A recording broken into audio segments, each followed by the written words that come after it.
नमस्कार, मैं अमित श्रीवास्तव, वरिष्ठ तकनीकी अधिकारी, केंद्रीय द्वीपीय कृषि अनुसंधान संस्थान। आप सभी दर्शकों का इस प्रोग्राम में स्वागत करता हूं। मैं बताना चाहूँगा कि आज का जो हमारा विषय है वो है कृषि से संबंधित क्षेत्रों में रोजगार के अवसर। जब कभी भी आप दर्शक जानते हैं कि जब कभी भी हम कृषि के बारे में बात करते हैं तो हमारा ध्यान हमेशा सिर्फ एक किसान की तरफ ही जाता है, लेकिन ऐसा ही नहीं है। कृषि से संबंधित क्षेत्रों में बहुत सारे रोजगार के अवसर उपलब्ध हैं, बहुत सारे करियर के ऑप्शंस उपलब्ध हैं।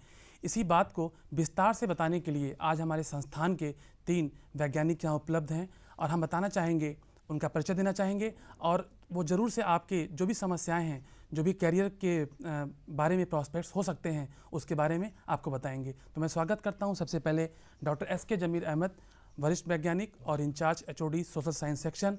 साथ ही साथ हमारे यहाँ आए हुए हैं डॉक्टर जयसुंदर सर, जो वरिष्ठ वैज्ञानिक हैं एनिमल साइंस में, और डॉक्टर श्रवण सिंह, साइंटिस्ट हार्टिकल्चर साइंस। तो मैं आप सभी का इस प्रोग्राम में स्वागत करता हूं और उम्मीद करता हूं कि आज के इस कार्यक्रम से हमारी जो युवा पीढ़ी है उसको बहुत ही बेहतर लाभ होगा। तो सबसे पहले सर, मैं डॉक्टर एस.के. जमीर अहमद जी से पूछना चाहूँगा कि जब कभी भी हम कृषि की बात करते हैं तो एक वर्ड आता है एग्रीकल्चर और एलाइड सेक्टर। तो सर, मैं आपसे जानना चाहूँगा कि वो एग्रीकल्चर और एलाइड सेक्टर का ये पूरा मतलब क्या है? इसमें कौन कौन से क्षेत्र हैं जिसमें बच्चों को करियर के ऑप्शंस उपलब्ध हो सकते हैं? बहुत अच्छा सवाल आपने किया मिस्टर अमित। और इससे पहले कि मैं अपना जवाब दूं आप सभी को, मैं अपने सहयोगी डॉक्टर जयसुंदर और डॉक्टर श्रवण सिंह का भी इस कार्यक्रम में स्वागत करता हूं। उन्होंने भी अपना कीमती वक्त निकाल के आज यहाँ पर आए हैं, क्योंकि कैरियर और एग्रीकल्चर बहुत ही अहम चीज़ है। और जैसे कि आपने कहा कि ये एग्रीकल्चर में और क्या चीज़ छुपा हुआ है, जैसे कि आपको पता है कि एग्रीकल्चर, हमारा जो देश है, भारत देश है, ये तो कृषि प्रधान है और कृषि हमारा मेन कार्य है। बिल्कुल। फिर भी हम ये देखते हैं कि कृषि की तरफ में जो झुकाव है वो बहुत कम है। हम देखेंगे कि 58%, अराउंड 60% के करीब आसपास लोग जो कृषि करते हैं, और जो कृषि से जुड़े हुए हैं उनके बच्चे, वो कृषि छोड़ के दूसरे कुछ कैरियर में चले जाते हैं। जैसे कि आप देखेंगे उसमें आर्ट्स में, उसके बाद में कॉमर्स में, साइंस के कुछ स्ट्रीम में। लेकिन एग्रीकल्चर में आप देखेंगे तो 15 से 18% या एट द मोस्ट 20% तक लोग अपने बच्चों को इस पर जाते हैं। और जहाँ तक हम लोग समझते हैं कि या तो उनको बस इसकी जानकारी नहीं है, अवेयरनेस नहीं है कि इसमें और क्या क्या अपॉर्चुनिटीज़ है। जैसे कि आप या एग्रीकल्चर का बात करेंगे तो एग्रीकल्चर में एनिमल हस्बेंड्री है, फिशरीज़ है, हमारे एक्सपर्ट्स हम आपके सामने बैठे हुए हैं।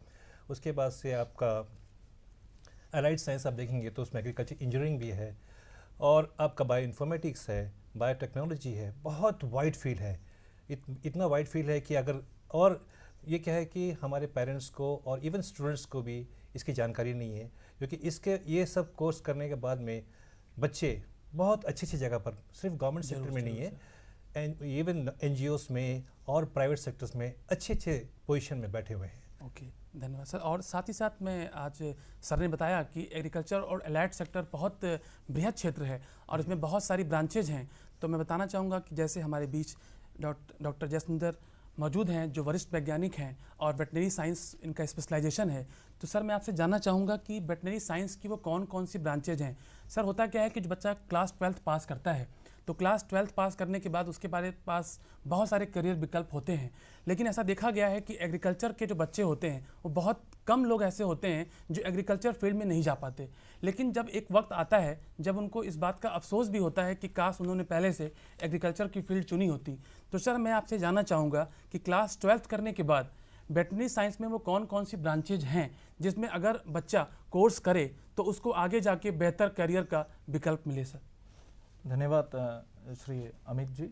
जैसे मेरे सहयोगी डॉक्टर जमीर अहमद ने आप लोगों को बताया, एग्रीकल्चर और जो अलाइड फील्ड है ये बहुत ही एक वाइड एरिया है। काफ़ी इसका प्रोस्पेक्टस है, काफ़ी इसका स्कोप है, काफ़ी संभावना है। अगर हम करियर की बात देखें और रोज़गार के बात देखें, दोनों में इसमें अपार संभावनाएं हैं।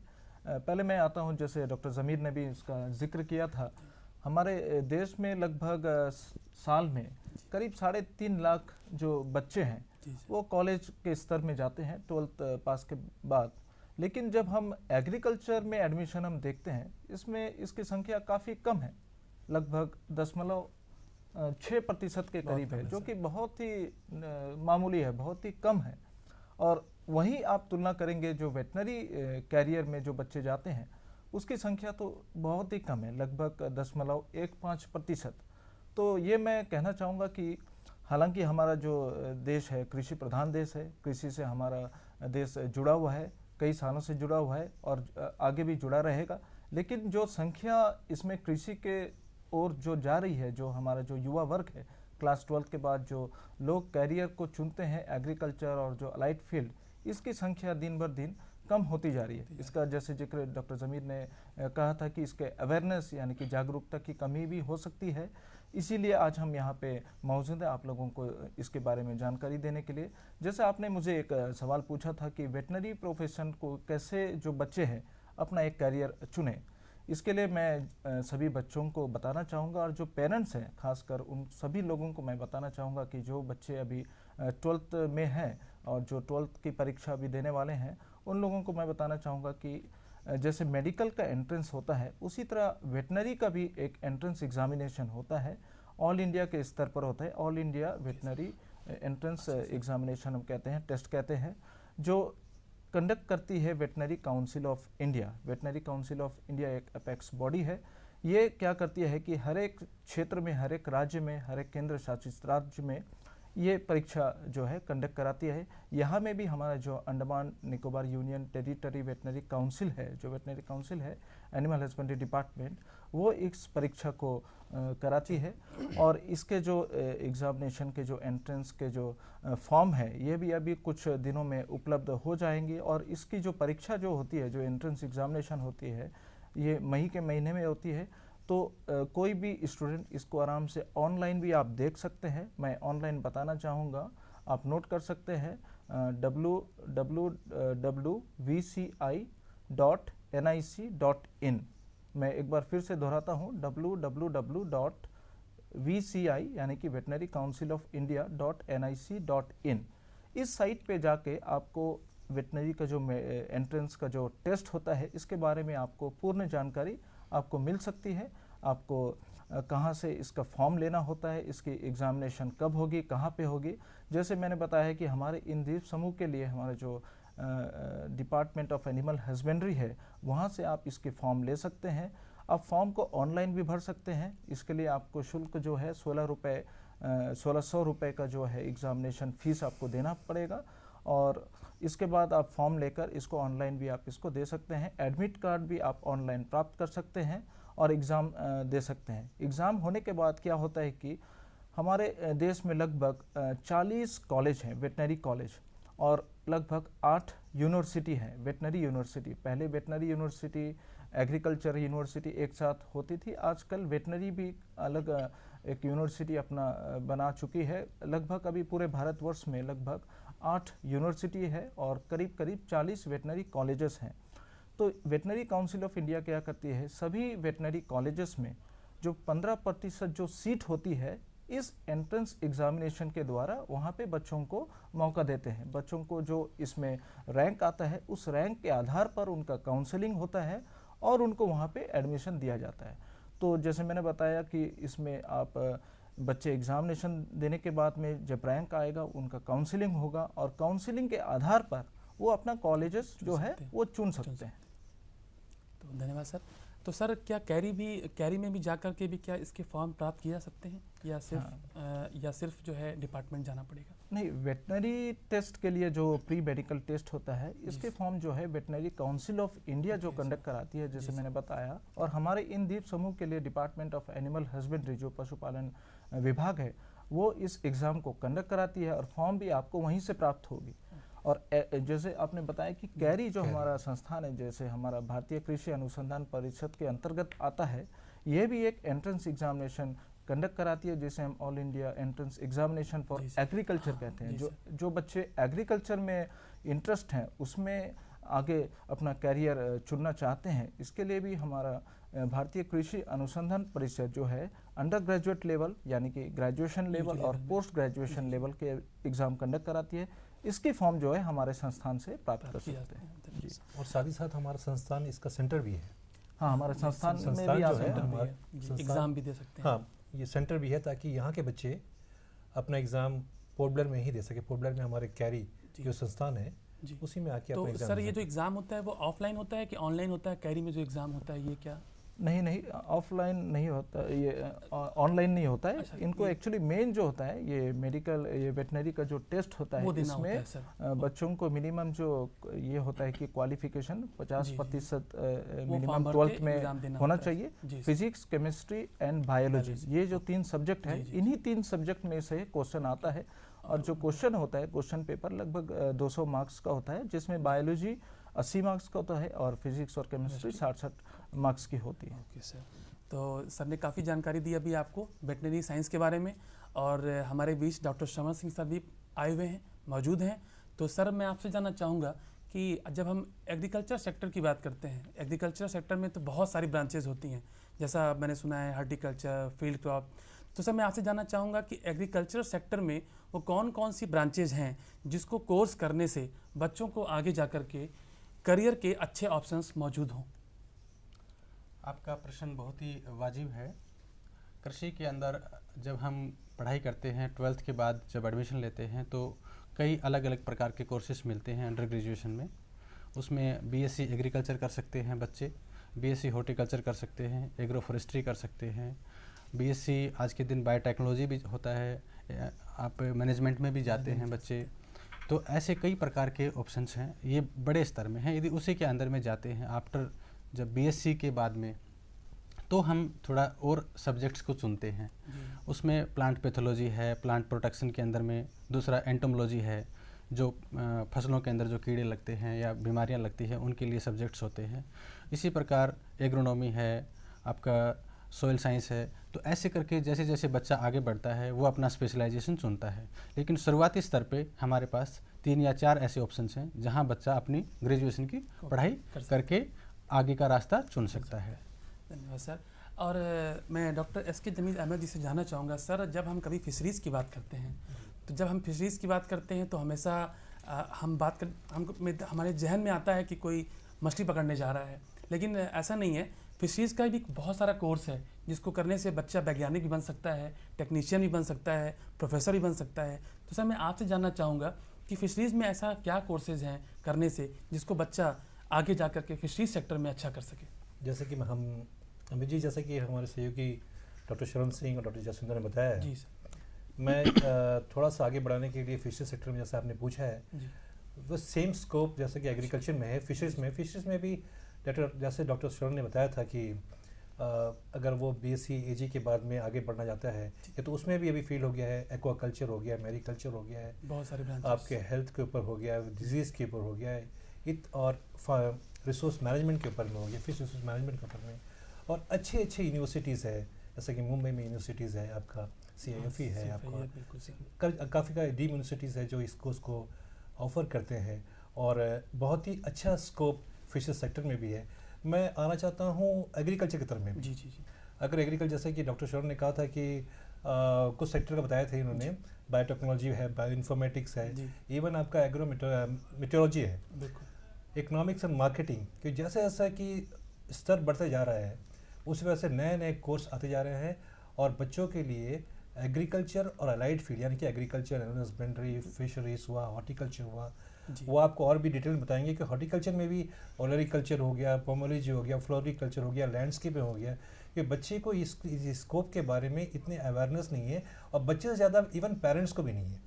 पेरेंट्स चाहते हैं कि हमारे बच्चे अगर पढ़े तो सिर्फ ऐसा चीज़ पढ़े जिस पर वो जल्द से अपने ये कैरियर एम्प्लॉयमेंट आ जाए। लेकिन ये जो एम्प्लॉयमेंट है, ये जो कैरियर है, ये थोड़ा सस्टेनेबल है।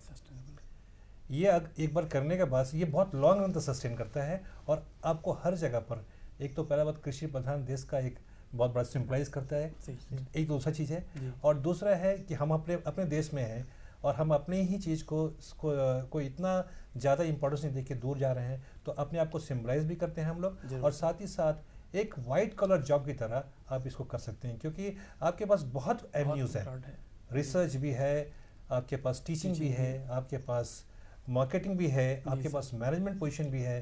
क्योंकि बहुत से लोग हैं जो BSc AG, BSc horticulture, BVSc करके, इवन MSc करके वो टॉप ऑफिशियल्स है, IAS है, IFS है, IPS है, दानिक है, सारे कैटेगरी में है, क्योंकि ये आपको एक एक बिल्डिंग प्लेटफॉर्म भी हो सकते हैं, आप बोलेंगे स्प्रिंग फूड भी है, तो इसमें काफ़ी आयाम है, अवेयरनेस की कमी है। और जैसे कि आपको पता होगा अमित जी और हमारे सहयोगी भी इसके बारे में बताएंगे कि देखिए अगर ग्रीन रेवोल्यूशन की बात करें तो एग्रीकल्चर ही है, बिल्कुल बिल्कुल, जहाँ जरूर सर, पर बिल्कुल राइस आपने सही कहा। अगर आप वाइट रेवोल्यूशन का बात करें तो वो भी एग्रीकल्चर है, बिल्कुल, वो कुरियन साहब के कुरियन हैं। साहब का है, और अगर ब्लू रेवोल्यूशन की बात वो करें भी फिशरीज में तो वो भी हमारे एग्रीकल्चर से जुड़ा हुआ जरूर है। सर, जरूर। फिर आप गोल्डन येलो का बात करें तो पूरा वो भी वो भी ऑयल हमारे- सीड से जुड़ा हुआ है। अगर गोल्डन करें तो वो अपना हॉर्टिकल्चर से जुड़ा बिल्कुल हुआ है। सर, आपने तो बिल्कुल एक सारा रेवोल्यूशन तो हमारे, बिल्कुल अगर सर, 4 पूरा- रेवोल्यूशन में जो आपको बात कर रहा हूँ आपके सामने दिया हूँ, जी, जी। एक ग्रीन हुआ आपका, जी। आपका ब्लू हुआ, ब्लू Blue हुआ, हो गया, आपका White येलो revolution हो है, गया, white वाइट हो revolution। गया, आपका गोल्डन रेवोल्यूशन हो गया। तो सब तो एग्रीकल्चर में है, तो Definitely सारे सर। डायमंड जो है वो एग्रीकल्चर में है। सारा रेवोल्यूशन एग्रीकल्चर से पेट का सवाल होता है। जी सर, और आदमी को एक वाइट, और नेचुरली जो ग्रीन रेवोल्यूशन जो रेवोल्यूशन लाता है वो उसका तो स्तर कभी भी ऊंचा होता है। बिल्कुल, तो मैं तो अपनी तरफ से ये बोलता हूँ पेरेंट्स को भी, बच्चों को भी, कि सही, ऐसा नहीं कि बाकी सब आयाम अच्छा नहीं है, सभी अच्छा है, लेकिन इसमें भी बुराई नहीं है। इसको भी एक चैलेंज की तरह ले, और चैलेंज की तरह एक ऐसा रोल मॉडल बन के दिखाए कि अगला पेरेंट्स या अगला बच्चा चाहे कि हम भी उसी तरह बने। जरूर बने। धन्यवाद सर। नहीं, बहुत सर सही ने बात जी किया सर, था डॉक्टर ये जबीर ने, जैसे बताया कि एक जो सस्टेनेबल वाली जो बात है, बिल्कुल, सस्टेनेबल जो है ये प्रोफेशन में अगर आप देखेंगे एग्रीकल्चर एंड अलाइड, एग्रीकल्चर हो गया, वेटनरी साइंस हो गया, फॉरेस्ट्री हो गया, हॉर्टिकल्चर हो गया, इसमें सस्टेनेबल वाली जो बातें हैं काफ़ी इसमें हद तक इसमें काफ़ी सही है। इसमें सच्चाई है। जी, जी। क्योंकि जैसे 2-3 चीज़ों का इन्होंने जिक्र किया था, जो रिवॉल्यूशन, जो क्रांति बिल्कुल, हमारे बिल्कुल। देश ने देखी थी आज़ादी के बाद में, जो हरित क्रांति जिसे हम बिल्कुल ग्रीन रिवॉल्यूशन के नाम से कहते हैं, जैसे हमें अनाज हमें बाहर के देश से हमें लाना पड़ता था, जी। अब जो है इतना हमारे पास पर्याप्त अनाज का भंडार है बिल्कुल ताकि सर। अगले कम से कम 20 या 30 वर्षों तक हम आराम से अपनी जो आराम से। आबादी है उसको आराम से हम खिला सकते खिला हैं। सकते हैं। इसी के साथ जो हमारा आज हमें बहुत ही गर्व के साथ हमें सब भारतवासियों को मैं बताना चाहूँगा कि आज हमारा देश जो है आज नंबर 1 है दूध के उत्पादन में। हमारा जो उत्पादन है दूध का नंबर 1 है। इसकी जो मेन जो नींव रखी थी कुरियन साहब कुरियन ने, साहब। जो वर्गीस कुरियन है, NDDB national dairy development board, जो जी। अमूल एक कोऑपरेटिव जो शुरू की सोसाइटी, थी, एक आनंद उदाहरण है। मिल्क यूनियन लिमिटेड, बहुत जी। लोग अमूल के नाम जानते हैं इसे, बिल्कुल सर। आनंद मिल्क यूनियन लिमिटेड, इसके एक कोऑपरेटिव उन्होंने शुरुआत की थी। इसके जरिए एक वाइट रिवॉल्यूशन यानी कि एक श्वेत क्रांति, क्रांति जो दूध उत्पादन में हमारा देश आज एकदम नंबर 1 है। 1 पे। इसी के साथ आज हम देखेंगे हॉर्टिकल्चर में जो हमारे जो सब्जियों हैं, फल फूल हैं, जो गोल्डन रिवॉल्यूशन है, यानी कि तेल, Fruits, जो fruits, फ्रूट्स हैं, ये सब आज हमारा देश काफ़ी इसमें आगे बढ़ गया है। इसमें हमें बहुत ही गर्व है और इस सब का जो योगदान जो आया है इसी प्रोफेशन से आया, एग्रीकल्चर एंड अलाइड फील्ड से आया। और डॉक्टर जसविंदर जी, मैं अभी बताऊंगा, आपको जोड़ूंगा कि अगर लोग कोऑपरेटिव की बात करते हैं तो वो अमूल डेयरी की बात करते हैं, फिर अमूल हमारे फिर एग्रीकल्चर Yes. जुड़ा हुआ है, जी, हमारे वाइट रेवोल्यूशन जुड़ा है, तो सक्सेस एग्रीकल्चर में ही जुड़ा हुआ है, सिर्फ उसको ठीक से टैप करना है और समझना। और मैं चाहूँगा डॉक्टर जसविंदर कि आप, जैसा कि हमारा संस्थान एक पीजी कोर्स के बारे में, पीजी कोर्स करने के लिए, इम्प्लांट ट्रेनिंग करने के लिए भी काफ़ी अपॉर्चुनिटीज़ देती है, तो आप तो पीजी सेल के कोऑर्डिनेटर भी है, बिल्कुल, बिल्कुल। तो मैं चाहूँगा कि थोड़ा इसके बारे में भी हमारे जितने भी सुनने दर्शक वाले हैं, आप श्रोता बताइए। हैं उनको बताया, जरूर, ताकि उनको भी एक जानकारी मिले, क्योंकि बच्चे आते हैं बहुत दूर से और वो चाहते हैं कि यहाँ पर एक इम्प्लांट ट्रेनिंग करें, क्योंकि एक रिसर्च इंस्टीट्यूट यहाँ पर है। तो किस किस फील्ड में आप ये अपॉर्चुनिटी देते हैं बच्चों को, ताकि पेरेंट्स या यूनिवर्सिटीज़ यहाँ पर कांटेक्ट कर सके और अपने बच्चों को यहाँ से एक इम्प्लांट ट्रेनिंग करके वापस भेज सके? आपने बहुत ही एक सही चीज़ का जिक्र किया है। जैसे डॉक्टर ज़मीर ने बताया कि हमारे संस्थान में एक पीजी सेल है, यानी कि पोस्ट ग्रेजुएट सेल। हमारे संस्थान, जैसे आप सबको पता होगा कि हमारा जो है मल्टी डिविजनल इंस्टीट्यूट है, यानी कि यहाँ पे कई सारे हम अनुसंधान करते हैं, जैसे फसल के क्षेत्र में हो गया, पशुपालन हो गया, मत्स्यिकी हो गया, हॉर्टिकल्चर हो गया, इसके अलावा एक्सटेंशन, हम किसानों के साथ सीधे संपर्क में हम रहते हैं। तो इसके साथ ही हम जो बच्चे मेनलैंड से आते हैं उच्च शिक्षा के लिए, जो हम डिसर्टेशन के लिए आते हैं, थीसिस वर्क के लिए आते हैं, उसके लिए भी हमारे संस्थान में एक छोटा सा एक हमने सेल खोल रखा है, जिसमें हम क्या करते हैं कि जो बच्चे बाहर से आते हैं, जिनको अपना रिसर्च वर्क करना होता है 3 महीने का, 6 महीने का इम्प्लांट ट्रेनिंग, वो हम यहाँ पे अपना सेवा हम प्रदान करते हैं। हमारा क्योंकि संस्थान में काफ़ी अच्छे जो है फैसिलिटीज़ उपलब्ध हैं इंस्ट्रूमेंटेशन के मामले में, और बहुत ही अच्छे लेवल के इसमें हमारे रिसर्च होता है, अनुसंधान होता है, तो हम ये सेवा भी उपलब्ध कराते हैं बच्चों को। तो बच्चों को बहुत सारी और उनके पेरेंट्स को बहुत सारी जानकारी मिली है। अभी हमारे जो हमारे बीच उपस्थित साइंटिस्ट हैं। मैं बताना चाहूँगा, लेकिन सर एक विषय ये भी है कि हम जहाँ रहते हैं इन द्वीप समूहों में बहुत सारे बच्चे अपनी पढ़ाई पूरी नहीं कर पाते। कभी कभी वो क्लास 8 तक पढ़ाई करते हैं, 10th तक की पढ़ाई करते हैं और उसके आगे नहीं जा पाते। लेकिन ऐसा नहीं है कि वो पढ़ाई समाप्त हो गई है, क्योंकि भारत सरकार अभी लगातार न्यूज़ में है कि भारत सरकार स्किल डेवलपमेंट के बारे में बहुत सी चीज़ों को प्रमोट कर रही है और स्किल डेवलपमेंट के बारे में वो सोच रही है, ताकि बच्चे को जो बच्चे 8th पास हैं, जो बच्चे 10th पास हैं, वो स्किल डेवलपमेंट के माध्यम से उन्हें अच्छे अच्छे रोज़गार मिल सकें। तो मैं डॉक्टर श्रवण सिंह सर से पूछना चाहूँगा कि सर स्किल डेवलपमेंट के बारे में आप बताना चाहेंगे कि कैसे जो बच्चे पूरी पढ़ाई नहीं कर पा रहे हैं किन्हीं कारणवश, हो सकता है कुछ फाइनेंशियल प्रॉब्लम हो या कोई और प्रॉब्लम हो, तो सर वो बच्चे जो 8th पास हैं या 10th पास हैं वो स्किल डेवलपमेंट के माध्यम से कैसे कृषि के क्षेत्र से जुड़े रह सकते हैं? सर आज के दिन का एक मुख्य विषय रहता है जब भी हम चर्चा करते हैं तो स्किल डेवलपमेंट का, क्योंकि अपने प्रधानमंत्री महोदय इसके ऊपर काफ़ी जोर दे रहे हैं और ये एक ज़रूरत भी है आज के दिन की, क्योंकि इतना बड़ा युवा जो हमारे पास है देश के पास, तो उसको रोज़गार देना और उसको एक पॉजिटिव साइड में लेके आना बहुत ज़रूरी है। इसके लिए अलग अलग सेक्टर्स में अलग अलग तरीके की स्कीमें हैं। हॉर्टिकल्चर की बात करें या एग्रीकल्चर की बात करें तो इसमें मैं समझता हूँ द्वीपों में 3 या 4 ऐसे क्षेत्र हैं जहाँ पे युवा अपना रास्ता खोज सकते हैं आगे बढ़ने का। उसमें ज़्यादातर हम लोग बात इस जो प्रश्न के संदर्भ में बात करेंगे तो ऐसे लोगों की जो ड्रॉप आउट्स हैं, जो 8वीं के पास कोई वजह से नहीं पढ़ पाए, 10वीं के बाद नहीं पढ़ पाए या 12th के बाद नहीं पढ़ पाए, या ऐसे कोर्सेज में अपनी डिग्रियां कर ली जहां पे उनको अपॉर्चुनिटीज़ की संभावनाएं कम हैं। तो मैं उन लोगों के लिए बताता हूं कि जैसे एक सबसे बड़ी ज़रूरत होती है इन सेक्टर्स में नर्सरी प्रोडक्शन। आज के दिन बहुत हाई कॉस्ट का सीड फार्मर्स लेके आते हैं और वो उसको अच्छी तरीके से न तो सीडलिंग्स प्रोड्यूस कर पाते और न ही लोगों की अपने खेतों की ज़रूरत पूरी कर सकते। तो ये एक ऐसा सेक्टर है जहाँ पे युवा अपना भाग्य आजमा सकते हैं और निश्चित रूप से इसमें फ़ायदा होगा, क्योंकि ये ऐसा सेक्टर है जिसकी डिमांड बहुत ज़्यादा है लेकिन कोई भी उसमें सप्लायर नहीं है। दूसरा चीज़, इसी क्षेत्र में यदि हम बात करें तो जो फूल वाले चारे हैं या फूल वाला जो पौधे होते हैं या जो फल वाले पेड़ हैं, उन सब का चारा भी बहुत ज़्यादा ज़रूरत होती है। और जो लोकल डिपार्टमेंट हैं, भले ही वो लोकल अलग अलग डिपार्टमेंट्स हों, वो सभी किसानों की ज़रूरतें पूरी नहीं कर पाते और यहाँ पे अलग अलग द्वीपों में युवा अपना भाग्य इस क्षेत्र में आजमा सकते हैं। दूसरा जो क्षेत्र है हमारा, जो बात करते हैं आज के दिन, एक नई टेक्नोलॉजी है प्रोटेक्टेड कल्टीवेशन। आज कोई भी युवा, हम भी मानते हैं इस बात को कि जाके धूप में या छाँव में खेत में पातू चलाना या खेती का कार्य करने में थोड़ा सा संकोच करता है, लेकिन प्रोटेक्टेड कल्टीवेशन टेक्नोलॉजी आज ऐसी है कि उसमें स्किल चाहिए, उसमें टेक्निक चाहिए और बहुत ही कम मेहनत के साथ बहुत ही अच्छी पैदावार युवा कर सकते हैं। और इसका मुनाफा भी बहुत ज़्यादा होता है, आमदनी बहुत ज़्यादा होती है और हर महीने होती है। ऐसा नहीं कि 6 महीने बाद आपने फसल काटी उसी टाइम आपको आमदनी होगी, इसमें हर महीने आपको रोज़गार निश्चिंत है।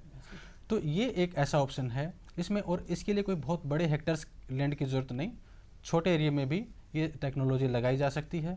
तीसरा जो बात करेंगे हम, प्रोडक्शन जो हो जाता है उसके बाद उसको कैसे प्रोसेस करना है या उसको कैसे वैल्यू एडिशन करनी है, भले ही वो स्पाइसेस हों या भले ही वो कुछ फ्रूट्स हों या कुछ मेडिसिनल प्लांट्स हों, इनके अंदर भी अलग अलग तरीके की प्रोसेसिंग की टेक्निक्स अवेलेबल हैं। यदि युवा चाहें तो इस क्षेत्र में भी अपना भाग्य आजमा सकते हैं। और इन सब के लिए गवर्नमेंट ऑफ इंडिया ने अलग अलग माध्यमों से युवाओं के लिए स्कीम चला रखी हैं। उनमें सब्सिडी भी है, किसी में 80% तक है, किसी में 35%, किसी में 25%, अलग अलग किस्मों के लिए अलग अलग प्रकार की सब्सिडीज़ हैं। तो युवा इन सबको अपना सकते हैं और ये सब ऐसे ऑप्शन हैं जहाँ पे सिंसियरली यदि कोई युवा अपने आप को इन्वॉल्व करता है तो डेफिनेटली उसको बहुत अच्छा फ़ायदा होता है। जैसे पोल्ट्री सेक्टर में हम लोग देखा है, कई युवा लोगों ने बहुत कम पैसे में अपना कार्य शुरू करके और बहुत अच्छा अपना बिजनेस बनाया है। ऐसा ही नर्सरी सेक्टर का जब मैंने बात कर रहा था तो मुझे एक बेंगलोर का एक किसान याद आ जाता है, किसान नहीं, एक युवा याद आ जाता है जो 15-16 साल का IHR Indian institute of horticulture research है, जो ICR हमारे Indian council of agriculture research के अंडर में आता है। वहाँ जा कर के उसने इसके बारे में जानकारी ली और आप हैरान होंगे, उसने 1000 रुपये से अपना कार्य शुरू किया था और आज उसका कारोबार 94 लाख रुपये से ऊपर चल रहा है। लास्ट 13 साल के अंदर उसने इतनी अपनी उन्नति की है। तो ये एक उदाहरण मैंने आपको दिया है, ऐसे कई उदाहरण हर क्षेत्र में मिलेंगे आपको, लेकिन सभी में सिंसियरिटी और लगन की ज़रूरत है। यदि आप दे सकते हैं तो ज़रूर आप फ़ायदा उठाएंगे। जो चौथा मेरा ऑप्शन है वो ऑप्शन है हमारा जो एक मार्केट को सपोर्ट करने का। आज के दिन किसान अच्छा पैदा कर देता है, कंज्यूमर अच्छा खाना चाहता है, लेकिन जो बीच का जो ट्रांसपोर्टेशन सिस्टम, उसको प्रोसेस करना, पैकेज करना कैसे है, इसके बारे में कोई आइडिया नहीं है। तो यहाँ पर भी युवा अपना किसी डिप्लोमा के थ्रू या किसी ट्रेनिंग के थ्रू अपना आपको उसमें सीख करके एक अच्छा अपने आप को एक करियर बना सकता है। तो इसी के कंटिन्यूशन में जो एक मेरा प्रश्न था वो थोड़ा और मैं उसको थोड़ा डिटेल में बताऊँगा। मैं कहना चाहता हूं कि कृषि के अंदर में यदि कोई युवा ग्रेजुएशन तक पढ़ाई करता है और वहां पर जा कर के वो अलग अलग प्रकार के बैंकिंग सेक्टर में जा सकता है, एनजीओज में जा सकता है। उसके बाद में यदि आप थोड़ा सा और ज़्यादा पढ़ाई कोई युवा करते हैं, अपने उसके पेरेंट्स उसको आगे पढ़ाते हैं, तो उनके लिए 4 प्रकार के ऑप्शन खुलते हैं। रिसर्च अलग खुलता है जिसमें वो साइंटिस्ट बन सकते हैं। आज देश को बहुत ज़रूरत है एग्रीकल्चर साइंटिस्टों की। और उसके बाद आप एक्सटेंशन में जा सकते हैं, अच्छे एक्सटेंशन सिस्टम की ज़रूरत है, वहाँ स्टाफ की ज़रूरत है। आप टीचिंग में जा सकते हैं, बहुत सारी लगभग 65 यूनिवर्सिटीज़ देश के अंदर हैं एग्रीकल्चर के अंदर में, वहाँ पे असिस्टेंट प्रोफेसर सिलेक्शन होते हैं। उसके बाद में आप मैनेजमेंट में जा सकते हैं, भले ही वो मैनेज हैदराबाद का हो या IIM हो या फिर कई यूनिवर्सिटीज़ ने अपने एग्री बिजनेस मैनेजमेंट खोल रखे हैं, वहाँ पढ़ के एक प्राइवेट सेक्टर में भी बहुत अच्छा कमा सकते हैं। तो इस प्रकार अलग अलग सेक्टर में अलग अलग तरीके से अपना कार्य कर सकते हैं, अपना पैसा कमा सकते हैं। तो ये आज हमारा जो प्रोग्राम था, जो हमारे दर्शकगण आज देख रहे हैं, बहुत सारे बच्चे देख रहे होंगे, बहुत सारे बच्चों के पेरेंट्स देख रहे होंगे, और आप जानते हैं कि लाइफ में करियर एक बड़ा ही इंपॉर्टेंट डिसीजन होता है। सही समय पे लिया गया सही डिसीजन उनको एक बहुत अच्छी मुकाम पे पहुंचा सकता है, और अगर वो गलत डिसीजन लेते हैं तो वो बहुत गलत रास्ते पे जा सकते हैं या गलत करियर को चुन सकते हैं। तो इससे पहले कि बहुत देर हो जाए, हमने आपके बीच आज एक विस्तार से चर्चा की कि कृषि से जुड़े हुए कौन कौन से फील्ड हैं, कौन कौन से सेक्टर हैं जहां आप अपने रोज़गार को या अपने करियर को आगे बढ़ा सकते हैं। तो हमें उम्मीद है कि आपका ये प्रोग्राम, आज का ये प्रोग्राम आपको बहुत ही अच्छा लगा होगा और आपको बहुत ही फ़ायदेमंद होगा। तो इसके साथ ही मैं आप सभी जो हमारे बीच साइंटिस्ट मौजूद हैं उन सभी का मैं तहे दिल से धन्यवाद करता हूं सर, क्योंकि आपने बच्चों को आज और उनके पेरेंट्स को एक नई और सच्ची राह दिखाई। इसके साथ ही हम आप सभी से विदा लेते हैं। धन्यवाद। धन्यवाद।